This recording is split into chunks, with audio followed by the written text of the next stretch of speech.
New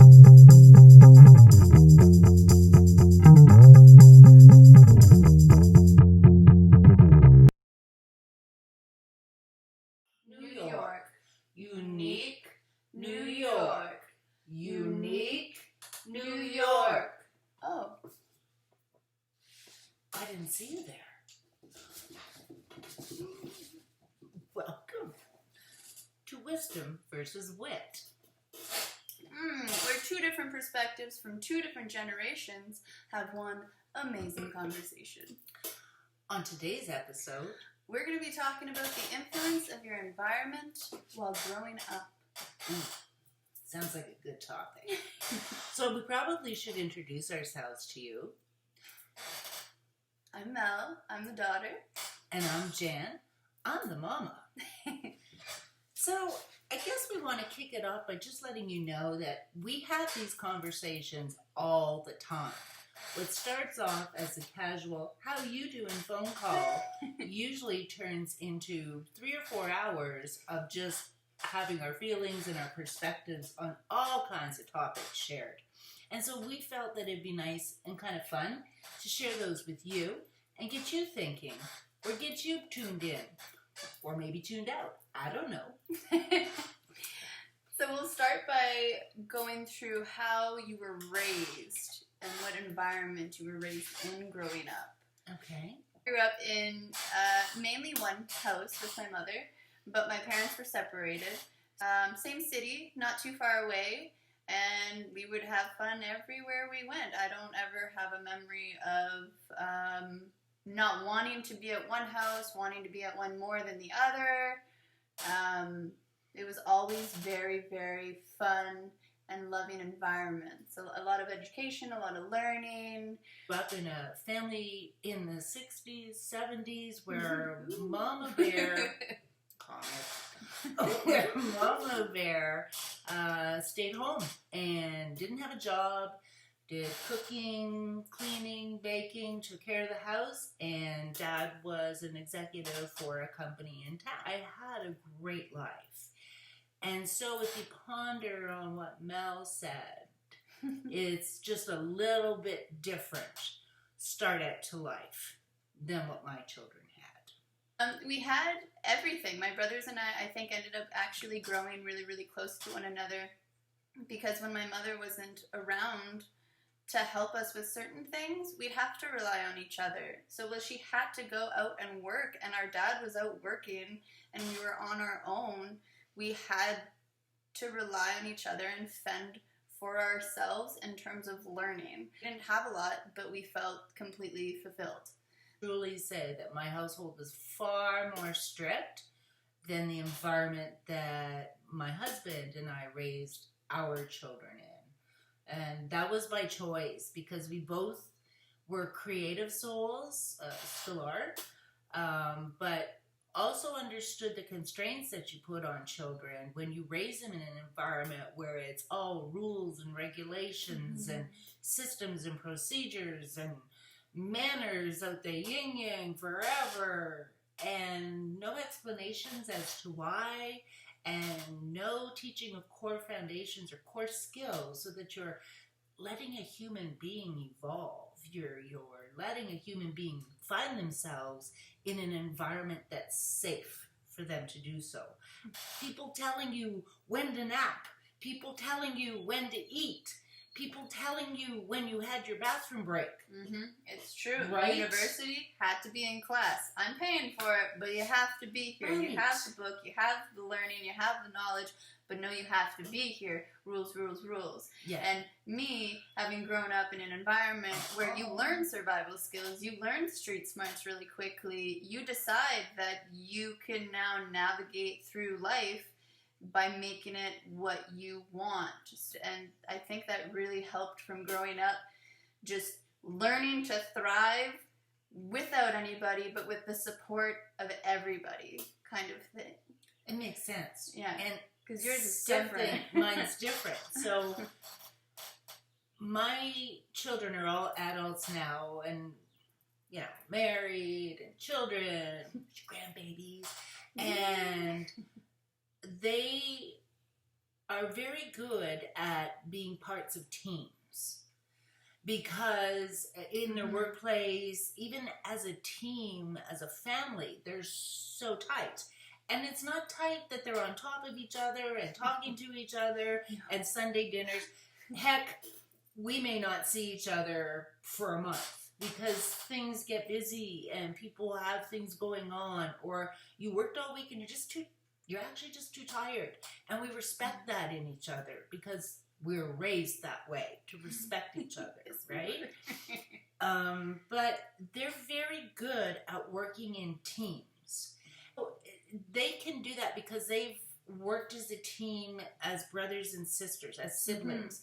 And we've worked as a team as mother and 3 children, trying to figure things out and struggle through and doing homework together and doing all those things. Very much a team. I, however, was raised to not be an individual, but to work individually because I'm an only child. I learned how to have my own fantasy world. I learned how to play on my own. I learned how to create on my own. I learned how to do all of these things. I'm very social, but I'm also very independent on my own.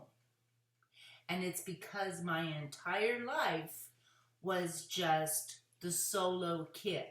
And it's weird because I remember road trips when I'm 10, 8, out to the East Coast of Canada.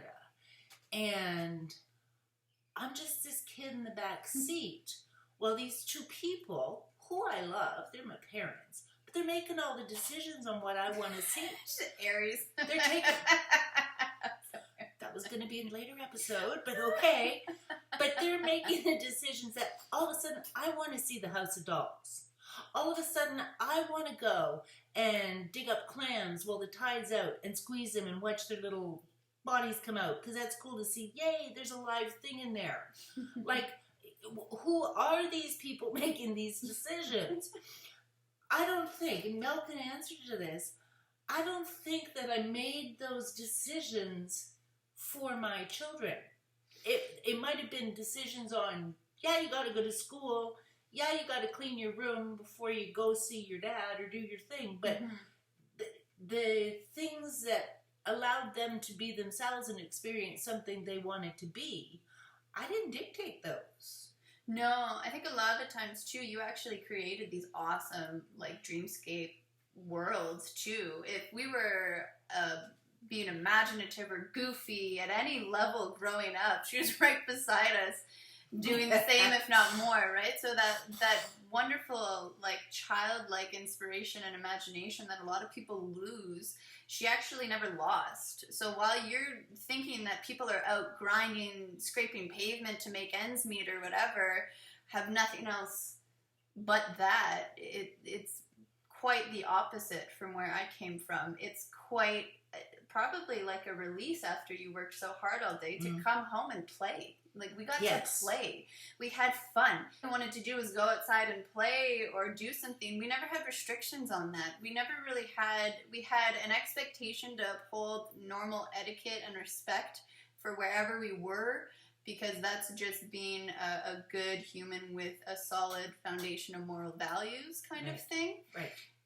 But aside from that, we had full reign to pretty much go do stuff. My mom was always the mom who all of our friends knew. She was Mama Fenton through and through for every single one of my brothers and my friends included.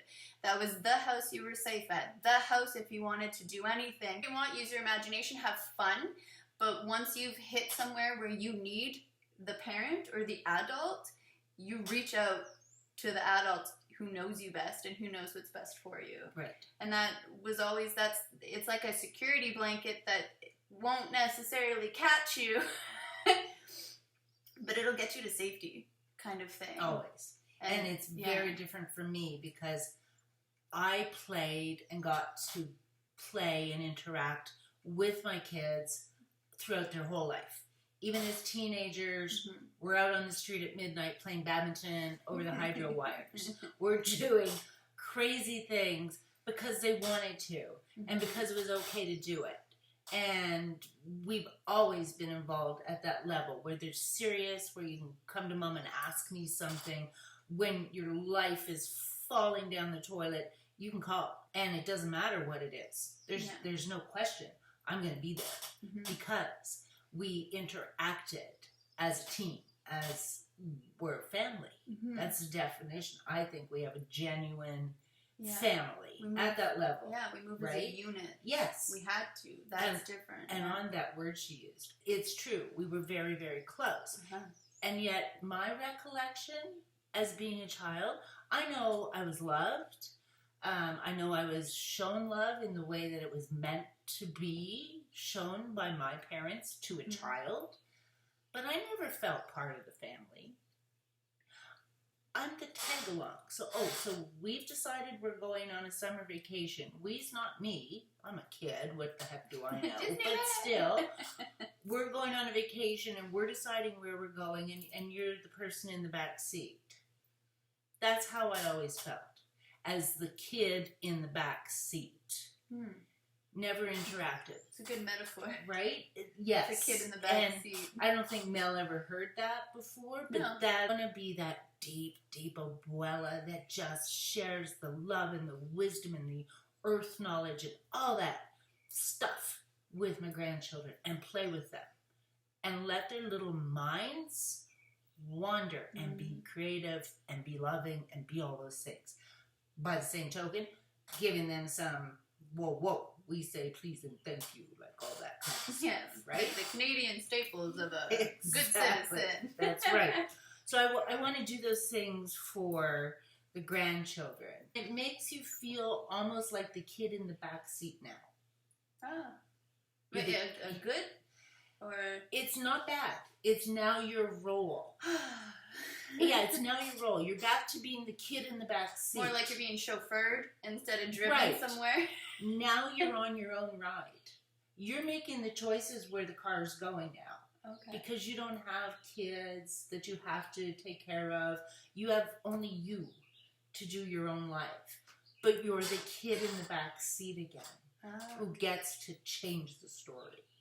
Like oh my God, like throw me in the trunk next time. Like it's just easier. Drag me behind a horse. Right? but it's the same thing, except this time, on my own, I get to make the choice of where the vehicle's going. Right. It's very different. Okay. Doing the same thing. I don't think any of us really grew up with I didn't have a lot, so I want to have a lot. A lot of the whole don't buy possessions but buy experiences. I find that alone is the abundance that really fills you. That's the abundance that matters. Yeah, that I feel like that's the abundance that matters. No matter how you're raised and what era you're raised in. That's right. I really feel like that is what actually makes you feel human, kind of thing. So thank you guys for watching or listening to Wisdom versus Wit, and comment below for which one you thought was which. And make sure you hit that darn subscribe. And that little bell, because the little bell gives you notifications.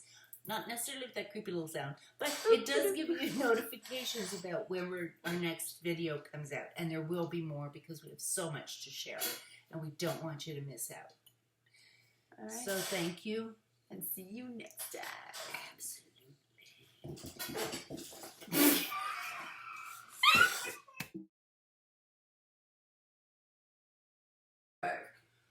Oh.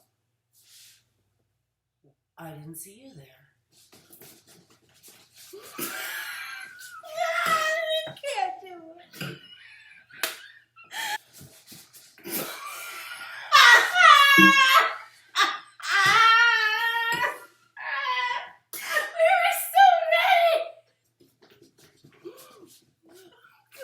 Wisdom versus wit. Where two different perspectives from two different generations have one amazing conversation. On today's episode, We don't fucking know. we have no fucking idea.